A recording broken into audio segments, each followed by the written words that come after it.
That's my new doorbell that my brother just installed. Oh, good morning, Larry. How are you doing? It's oh, what a beautiful morning. Oh, what a beautiful day. Everything's coming up roses because you planted so many. Thank you, thank you, thank you. How are you doing? Well, that's a song from Oklahoma.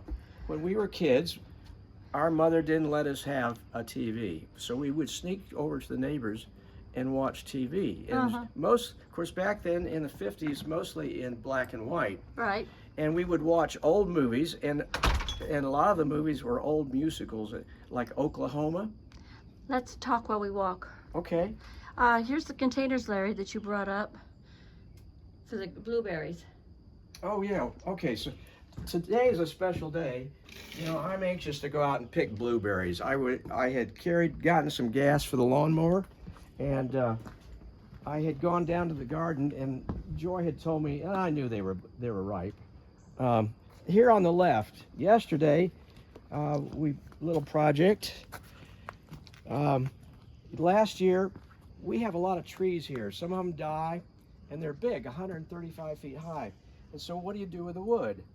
And so, uh, last year because Beatrice wanted to have pots, but this ground cover here, which is a Japanese anemone, would kind of cover up the pot, and we wanted to be able to see it. So we elevated on this piece of wood here, and then we added and I sliced up part of the tree into what I call rounds, like big silver dollars, but they're like 8 inches thick, and I have stacks of these, and so we put one in front of it so you could step up to it.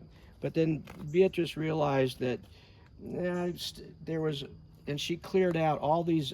There was a lot of Japanese anemone. They're very invasive. They actually send runners underground and come up through the stones.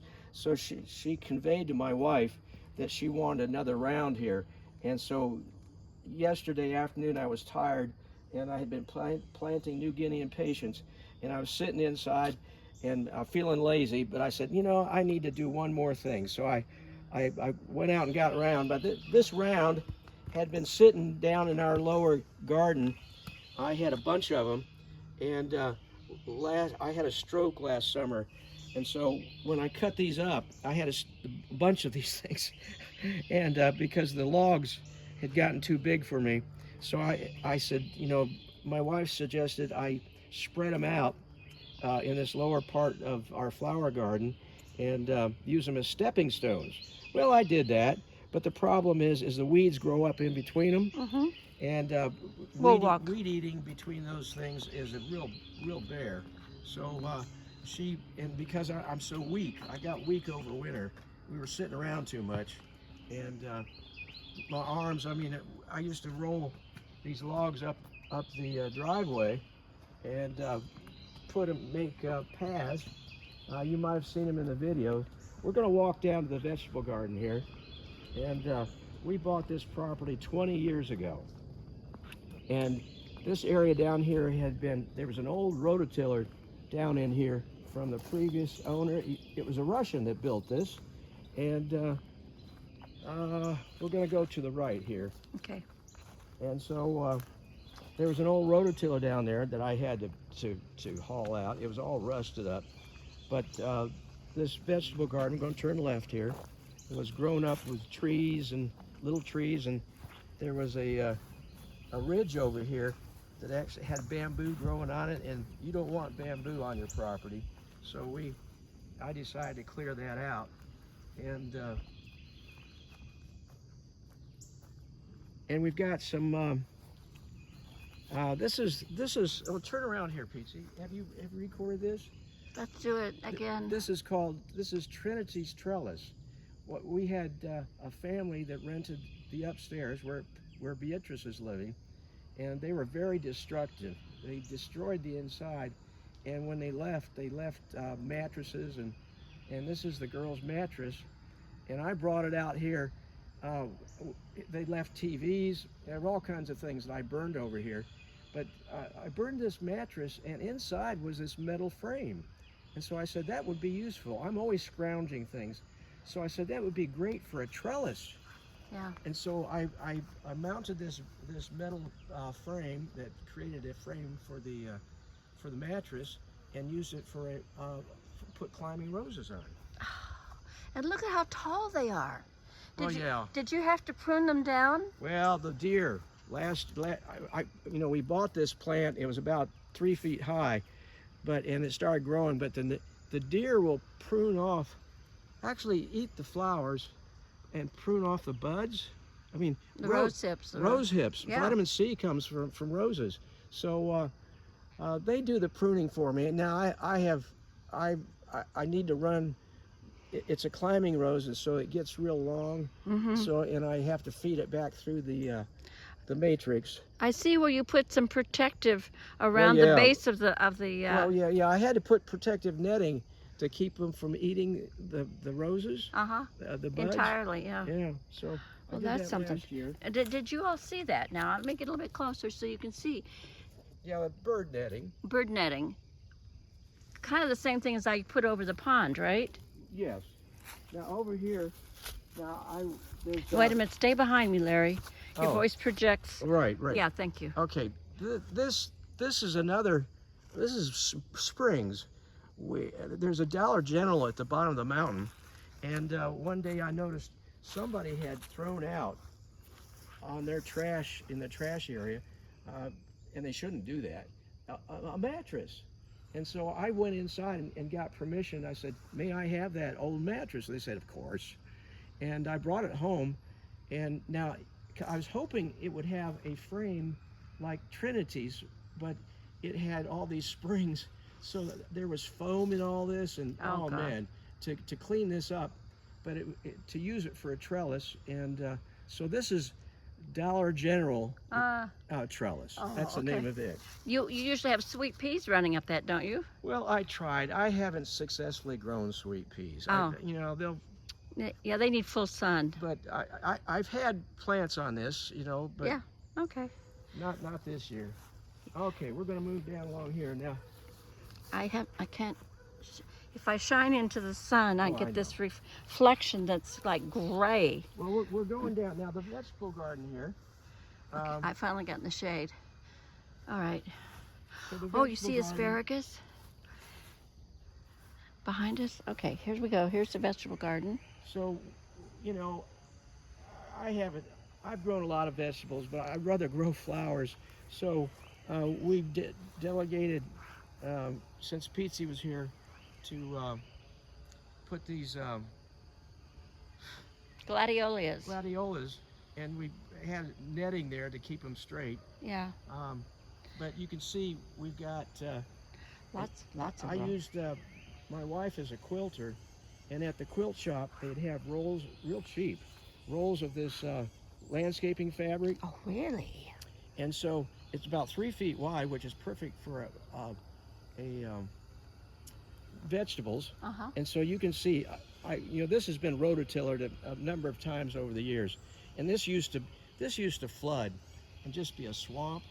And so I rototillered it and heaped it up, so the places where you put your plants drain. And then, I hate weeds. And so when I found this fabric and I looked online and saw people, when you go to a greenhouse, they put this stuff down to keep weeds from growing. And so you just run a piece of that across, and then you got now first, and you have to make a hole for a plant, and depending what it is, depends how big the hole is. And so I was using scissors and I would cut one direction, cut the other direction, and that was tedious, and the edges would fray. So I think online I discovered that you could buy a torch, a propane torch. It's got a little button on it, and so you don't have to light it with a flint. You just press the button, and the torch comes out. Yeah. And so you can see the holes in the black plastic. So you can burn a hole, and it melts the edges and Seals them. Seals them. That's right. Well, that's interesting, isn't it?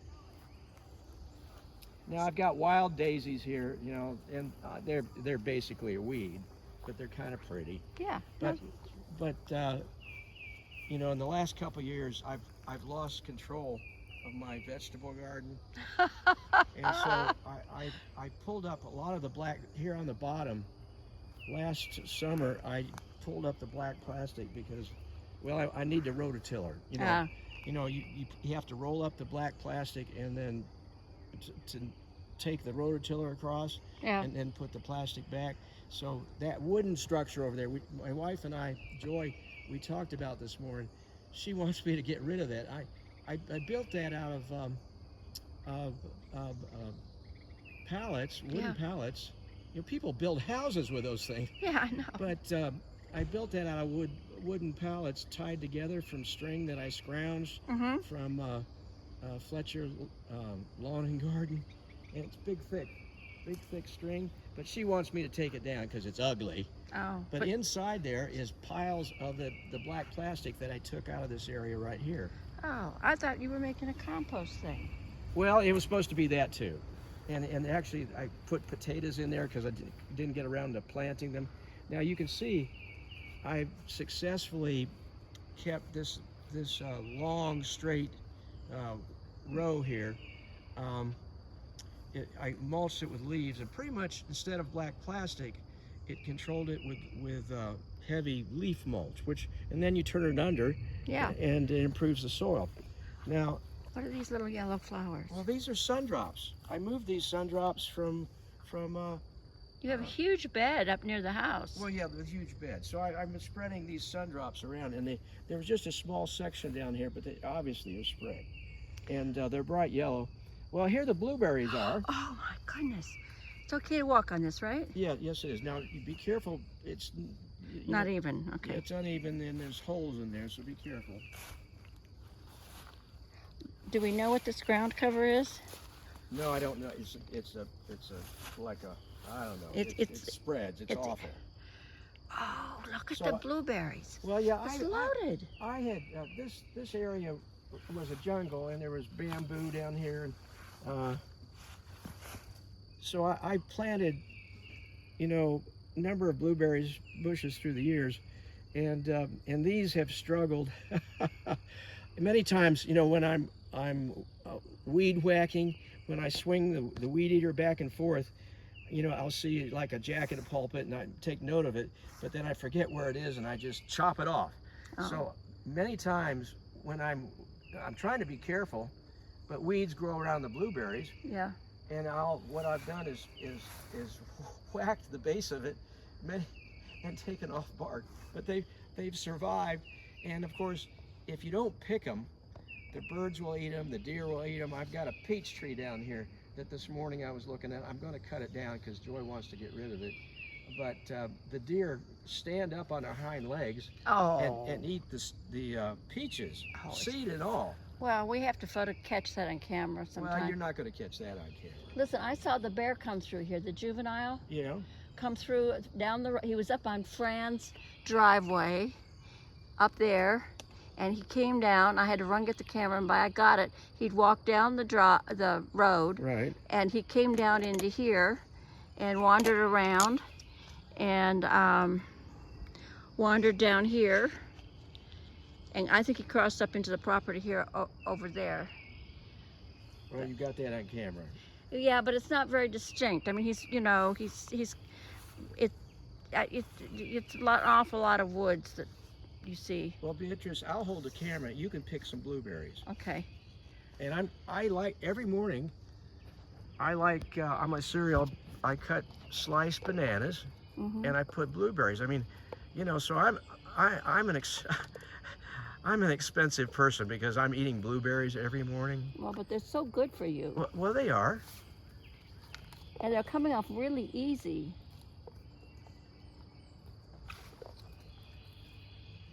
Well, taste one, Beatrice. Mm. Well, let's see. Oh, they're sweet. Yeah, they are sweet. Just, you know, Well, these the flavor, it lingers. And I don't use pesticides. Yeah, of course. During the winter, because of my physical condition, my muscles were aching, and I had joint aching, and of course, I have read about, you know, it comes up online. You don't have to ask for it. but when you check the news this morning, but there's little articles that are kind of an FYI thing. But you know, strawberries are at the top of the list in terms of pesticide residual. Oh. And blueberries are either right there or surpassing. And I looked up blueberries and how they're being cultivated around the world in South America. I mean, my goodness, the fields, huge fields where they irrigate blueberry bushes. Mm-hmm. And so, but of course, you can't grow anything without pesticides and herbicides, all kinds of chemicals. And I don't like using those in my garden. And but so I decided maybe the toxicity, because I eat blueberries every morning, so I gave up my blueberries in the morning on my cereal for 2 weeks to see if it'd make a difference. Yes. And it didn't. Oh. So, you know, and of course I don't have the capabilities of testing. I mean, that was done professionally, obviously, and it was conveyed to the public that blueberries, as good as they are, you know, and even though those people, the farmers, and I watched videos, and they're not English speaking people, but these farmers, and my father-in-law was a farmer, and he died from a cancer related to all the pesticides he was using. And we used to live on a farm, and so I'm very conscious of agricultural chemicals. And of course, where you fill up your sprayer, you pull up the tractor to the wellhead, and you to put water in the big tanks. Yes, yes. And mix the chemicals. Yeah. And so over decades of time, obviously, right there at your wellhead, those chemicals have been percolating down through and probably gone into the well water. Okay, I'm moving to the other side of the bush.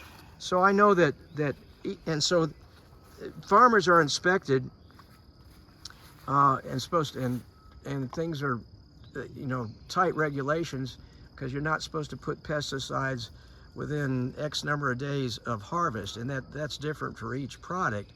But and of course, if they're depending on rain, you know, most of those pesticides are water soluble, and so if rain and sunshine degrades the chemicals, so by the time the product is harvested, it may not have dangerous chemicals. They've been detoxified or rinsed away.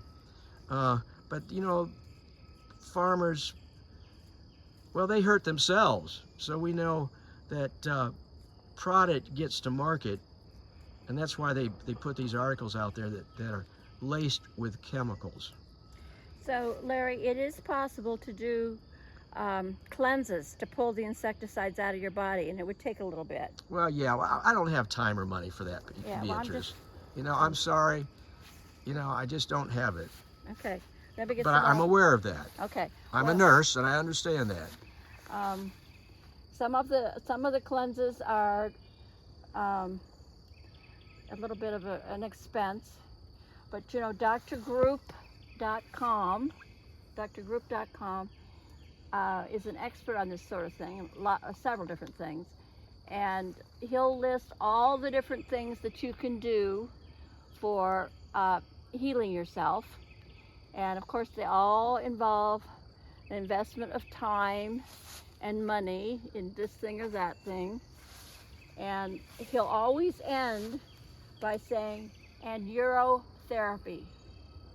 And everybody can do that, because that's something you do every day, is pee.